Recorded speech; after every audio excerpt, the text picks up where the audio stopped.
Estuvimos hablando sobre algunas de las diferencias entre Jacob y Esaú. Diferencias que por supuesto son, como dijimos, el polo opuesto.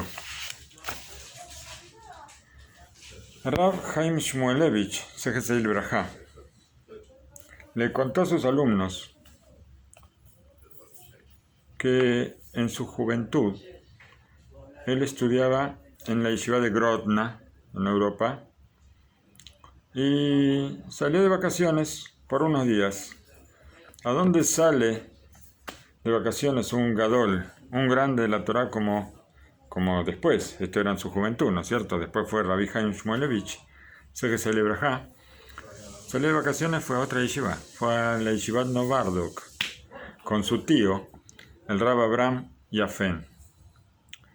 Uno de esos días, estando ahí, se acercó a su tío, al Rosh Yeshiva, y le preguntó, le pidió que le muestre cuál era el joven elegido de toda la yeshiva. Y el Rosh Yeshiva le señaló a un joven y le dijo, este es el más profundizador de la yeshiva, el que, la palabra profundizador, no, en hebreo es amkan, el que es más amok, que se mete más profundo en el estudio de toda la yeshiva. Bien, unos minutos pasaron y le señaló a otro alumno y le dijo, este es el más constante de la yeshiva. Y así le señaló a varios chicos y a cada uno le daba una cualidad específica. Uno tenía temor a Hashem, otro tenía mucha facilidad de pasar de un tema a otro del estudio, y así, bueno. Pero Rabbi Chaim no se conformó y le preguntó, ¿quién es el joven elegido de la yeshiva? ¿Quién es el mejor de la yeshiva? Eso quiero saber, le preguntó al tío.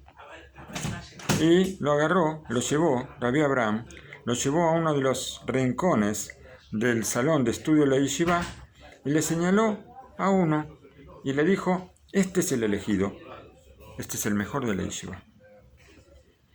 Rabbi Chaim se preguntó, y cuando le señaló a los otros jóvenes, a cada uno le dio una cualidad.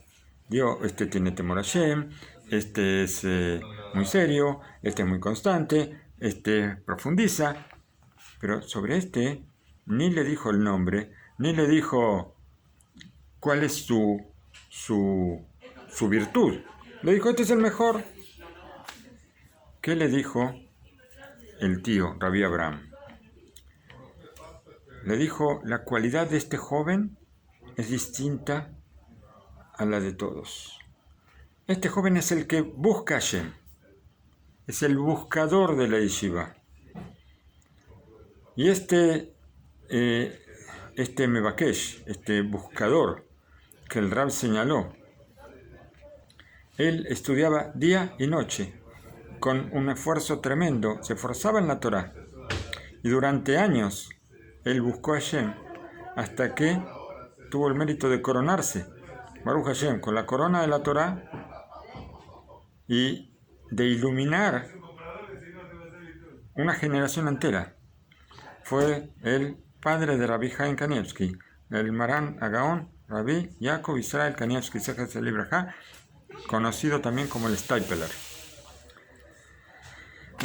Un ejemplo de lo que es buscar la voluntad de saber, la vamos a encontrar en un relato que habla sobre el yerno de Rabbi Eisel Harif, Zechezel Brajá, que fue uno de los Gedoleador, uno de los grandes de su generación. Nos cuentan que en la yeshiva Boloshin, la yeshiva de Boloshin, la yeshiva Rabbi Chaim y Boloshin, la que fundó él, era como una caldera hirviendo, era como una olla hirviendo, vamos a decir. Todos los jóvenes de la yeshiva eran muy fuertes, muy severos en el estudio, profundizaban, se esforzaban en el estudio de una forma especial. y se metían en los temas más profundos de la Torá, pero profundizaban de una manera increíble. Era muy difícil de describir todo esto. Llegó Rabbi Aisel Harif, llegó a la yeshiva y buscaba un novio para su hija. Pero, ¿cómo iba a ser para probar? Si él quería probar a los chicos que estudiaban ahí en la yeshiva, para ver cuál era el que a él le gustara o el que le podía gustar a la hija, era algo muy, muy difícil. Todos los jóvenes eran leones. ¿Qué hizo? Hizo una pregunta en el salón de estudio, en el Bet Midrash, una pregunta muy, pero muy difícil. Y dijo que el joven que consiga traer la respuesta, él podrá ser el futuro yerno. Por supuesto, si la hija iba a querer, ¿no es cierto? Pero bueno, esta iba a ser la propuesta que él le iba a dar a su hija. Un joven brillante. Todos estuvieron día y noche estudiando, buscando la respuesta, y había una fila muy larga en el cuarto donde estaba el Rab, y todos querían darle la respuesta al Rab, pero uno tras otro, con respuestas increíbles, uno tras otro fue cayendo. Ninguno consiguió dar la respuesta a la pregunta que hizo el Rab. Pasaron 2 o 3 días y el Rab decidió volverse a su casa. Se volvía con las manos vacías. Después de que la carroza que lo llevaba, estamos hablando de hace 200, 300 años, ya había recorrido gran parte de la ciudad para irse, de repente el cochero escucha una voz atrás que grita: ¡Ey, ey! ¡Pare, pare, por favor! Era uno de los jóvenes de la yeshiva, Rabbi Yosef Shlofer, que estaba agitadísimo porque venía corriendo detrás de la carroza, y llegó y le dijo: Rabbi, así le dijo, todo agitado, todo cansado. Dijo: la respuesta, le pidió.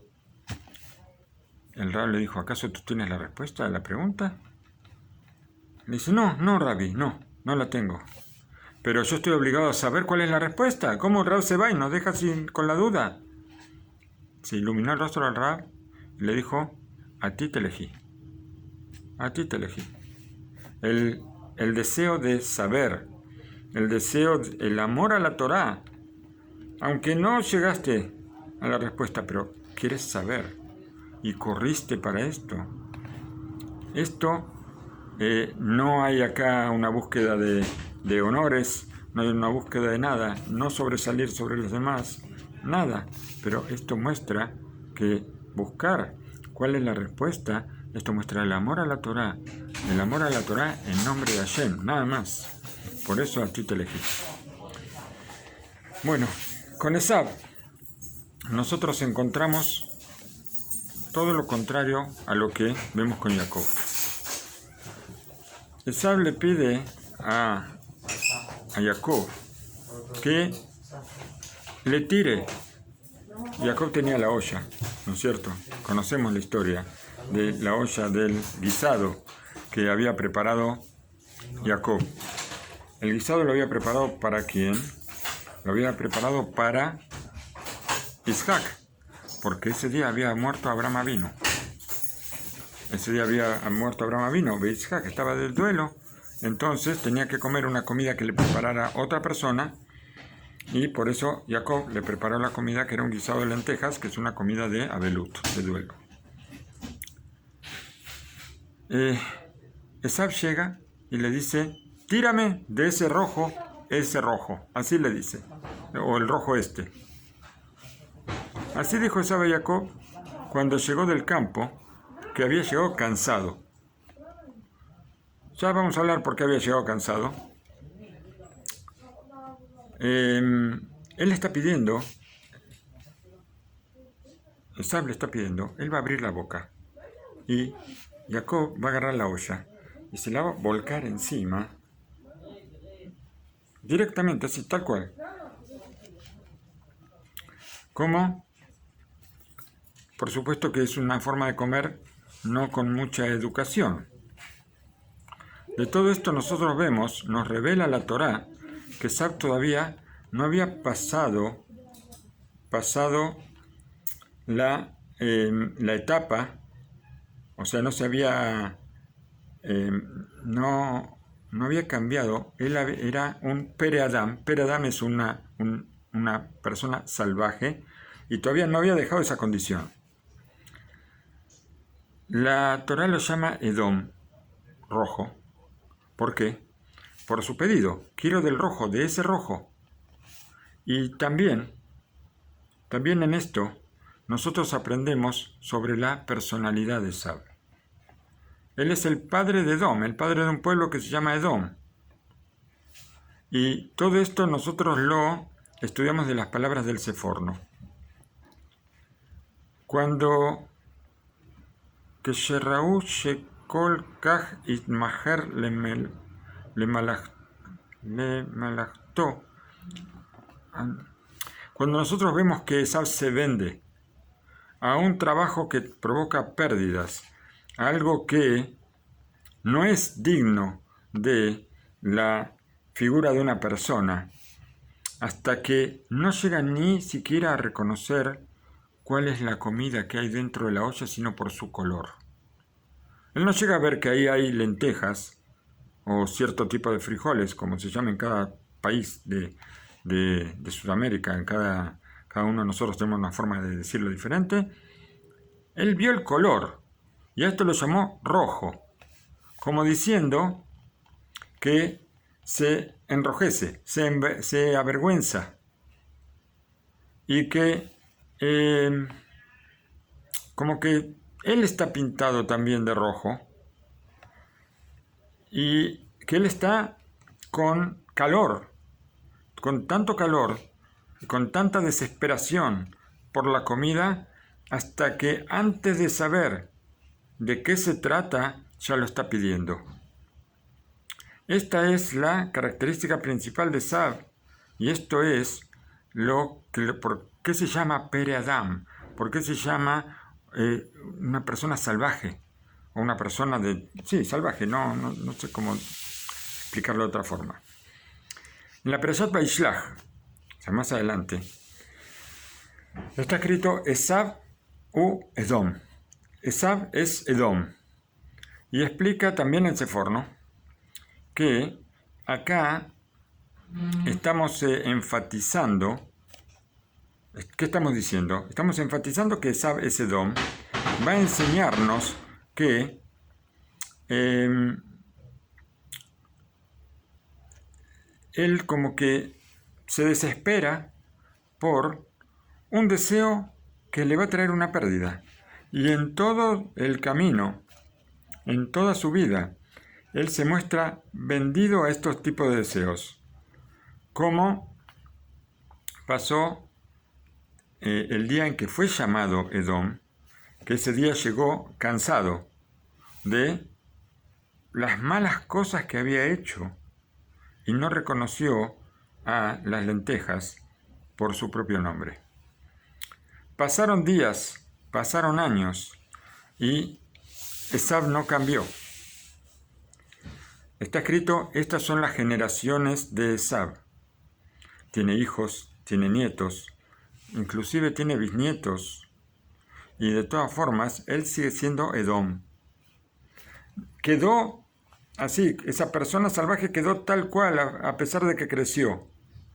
Vamos a prestar atención a la queja, una queja fuerte que se hace escuchar contra Esab. La Torá nos trae a nosotros una posición que no tiene contradicción. Los años, pasaron muchos años y no cambió en absoluto las características de Esab. La familia que levantó, los chicos que nacieron, los nietos que ya tenía, nada lo pudo cambiar. Tampoco, también, él quedó siendo Edom. Y vamos a ver por qué.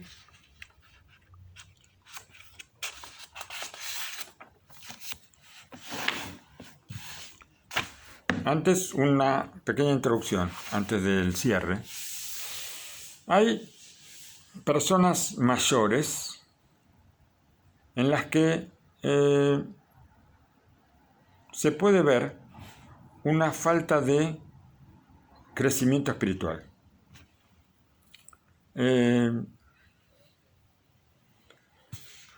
No una sola persona nosotros vamos a encontrar, una persona mayor, inclusive ancianos, que todavía se comportan como niños pequeños, como que no se desarrollaron. No hablamos de cuerpo, sino que no se desarrollaron mentalmente. Y acá nosotros podemos entender que no alcanza con la enseñanza que nosotros recibimos de nuestros padres y de nuestros maestros. La principal misión en la enseñanza de cada uno y uno de nosotros recae sobre nuestros propios hombros. Tal vez nuestros padres y nuestros maestros, ellos empiezan el trabajo, pero lo fundamental queda para la época posterior. Desde el día que la persona ya tiene entendimiento, tiene independencia, tiene un poder de decisión, hasta el último día, hasta los 120 años, nosotros necesitamos enseñarnos a nosotros mismos.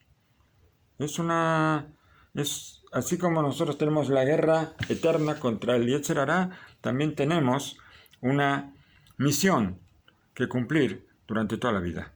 No podemos decir, ya está. No. Por eso nos dice acá el Rav Jacob Israel HaKohen Baifus, qué pasul, qué inapta, o inapta, no, dije inapta, lo dije bien, que no es apta. Esta persona no es apta, la persona que dice así, yo ya soy anciano,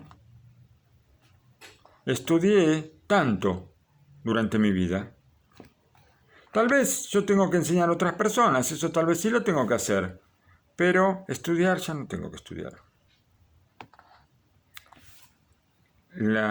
El pensamiento de la Torá no va con estas palabras. El camino de la Torá es que la persona necesita estudiar hasta el último respiro. Hay un concepto que todos conocemos. ¿Por qué a una persona sabia se le dice Talmid Jajam? ¿Qué quiere decir Talmid Jajam? Talmid Jajam quiere decir alumno y sabio. Talmid es alumno, Jajam es sabio. Entonces, esto es único en el pueblo de Israel. No existe en otra cultura este concepto, Talmid Jajam. Estas dos palabras que van juntas parecen contradictorias. ¿Por qué? Porque si estamos hablando de un sabio, entonces quiere decir que ya estudió y que tiene sabiduría. Y si estamos hablando de un alumno, entonces todavía no terminó de estudiar.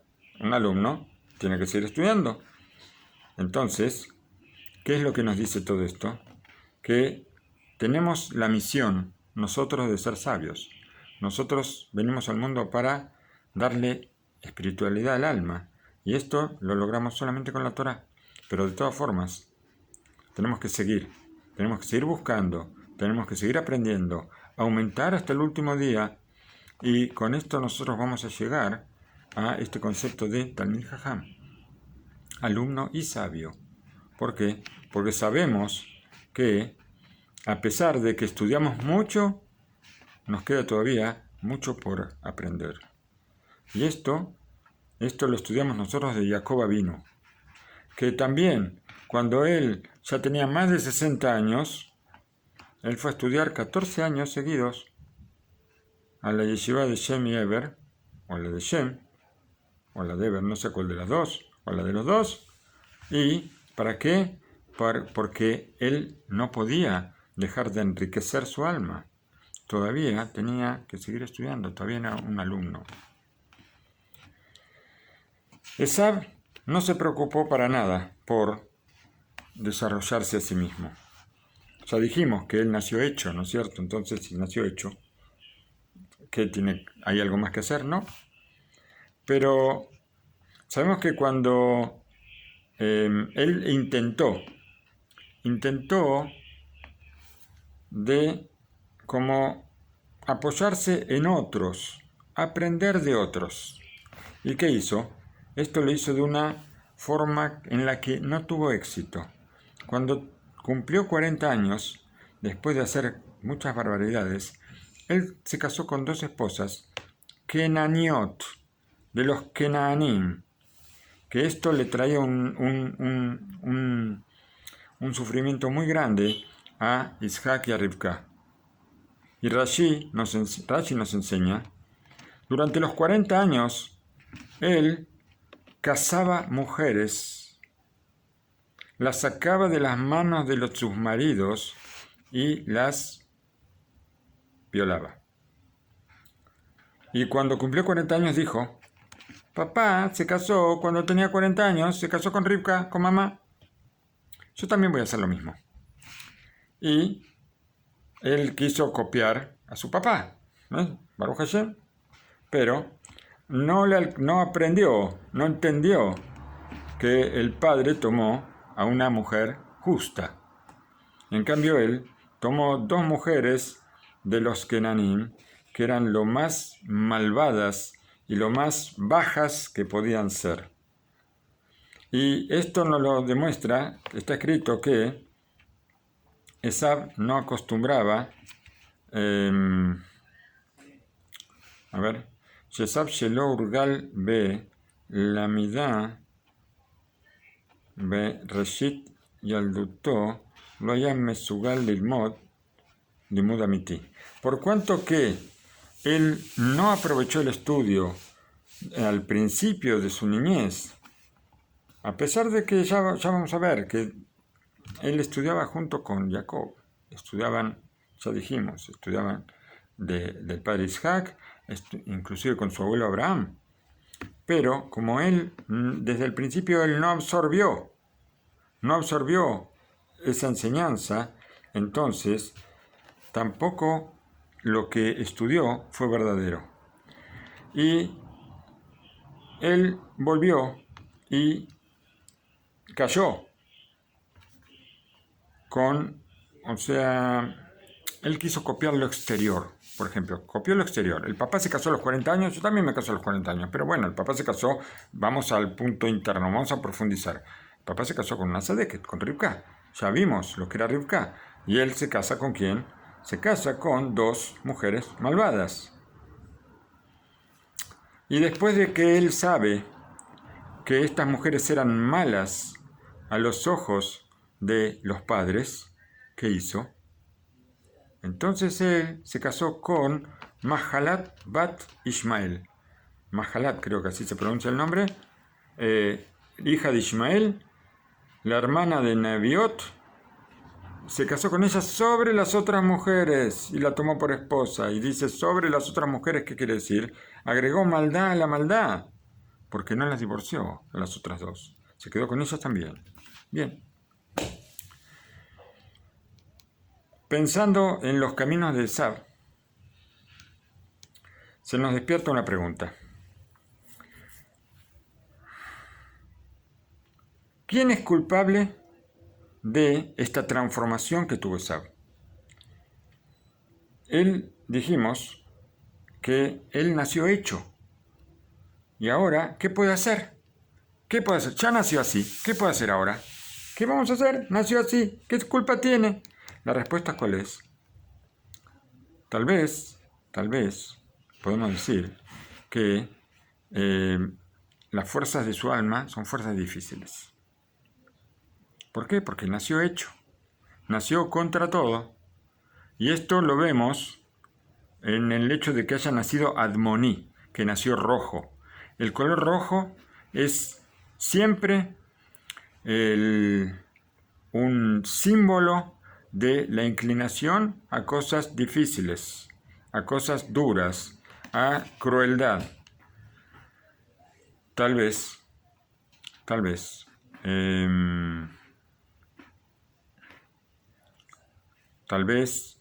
no podemos explicar que él haya fallado en el camino para cambiar y para mejorar esas fuerzas.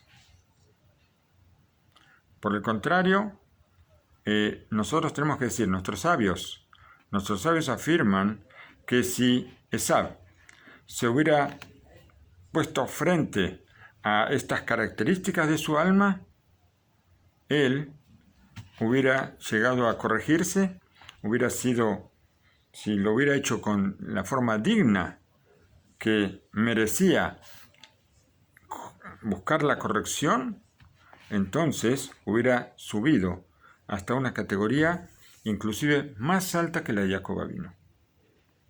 ¿Cuál es la regla? Que midat ishtadlut shel adam kach gam isagav. Así como el deseo que nosotros ponemos, el empuje que nosotros ponemos por hacer algo, así van a ser los frutos que vamos a conseguir. Aunque por supuesto nosotros sabemos que en todas las cosas que nos proponemos,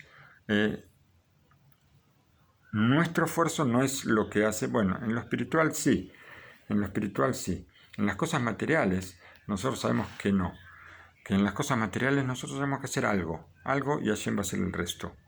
En las cosas espirituales, ese algo que nosotros tenemos que hacer es todo lo que nosotros podemos hacer. Tenemos que poner todo nuestro esfuerzo, aunque sepamos que no vamos a alcanzar el objetivo, sino con la Siyata Ishmaya, sino con la ayuda de Hashem.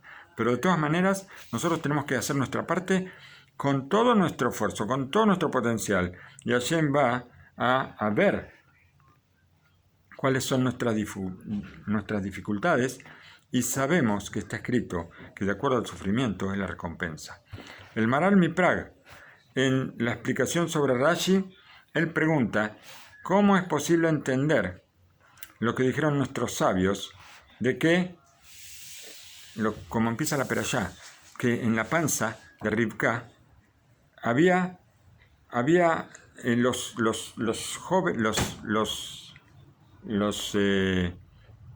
los bebés antes de nacer estaban peleando en su interior, que uno quería salir cuando pasaban por la puerta de un Bet Midrash, por la puerta de una casa de estudio, y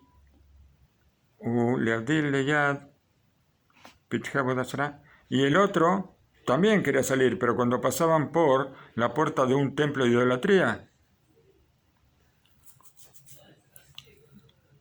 dicen nuestros sabios que el ubar, el feto, todavía no tiene elección. Entonces, ¿cómo puede ser que pasara una cosa así? Nos explica el Maharal Miprag. La Torá nos va a describir en esto las fuerzas del alma de estos dos hermanos. Fuerzas del alma que ya estaban desarrolladas. Jacob, él buscaba el estudio, buscaba la santidad, y Esav buscaba la impureza y la idolatría. Tal vez no es difícil entender, ¿cómo está?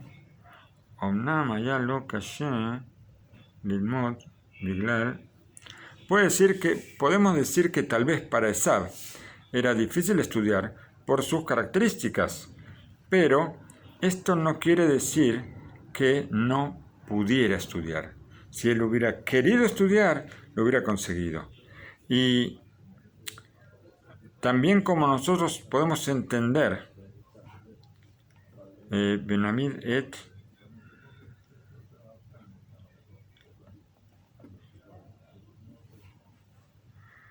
que Hol Shenavin Measmeno Benamid al Yaladenu al Godelahiu le itapachat bebejinat tohanit ken yamshich hadavar le ores yamim.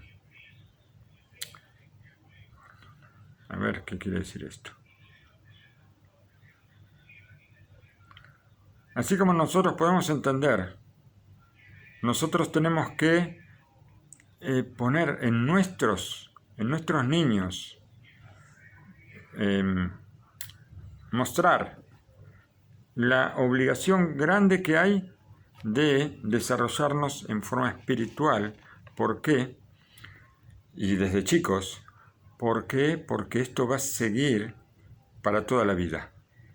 Y así explicó Rabbi Shlomo Zalman Mikelem, el Saba Mikelem, el versículo Hanoch lenar al pi darko, vas a educar al joven de acuerdo a su camino, y también cuando envejezca no se va a separar de él.